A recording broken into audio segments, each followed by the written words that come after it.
Denied o hindi pinagbigyan ng Court of Appeals sa Timor-Leste ang hiling ni dating Negros Oriental 3rd District Representative Arnolfo Teves Jr.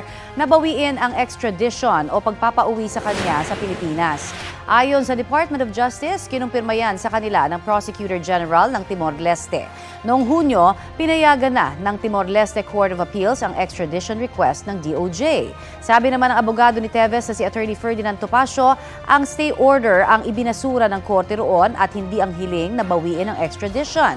Yan ay ang pansamantalang pagpapahinto sa usad ng kaso na inihain ng mga abogado ng Timor-Leste. Ang inihaing stay order kasunod ng apela ng kampo ni Teves sa United Nations Commission on Human Rights na silipin ang kanyang kaso. Si Teves ang itinuturong mastermind sa pagpatay kay nooy Negros Oriental Governor Roel Degamo at siyam pang iba noong March 4, 2023. Dati na niyang itinanggi ang mga akusasyon. Kapuso, para sa mga maiinit na balita, mag-subscribe sa GMA Integrated News sa YouTube. Sa mga kapuso naman abroad, subaybayan niyo kami sa GMA Pinoy TV at sa www.gmanews.tv.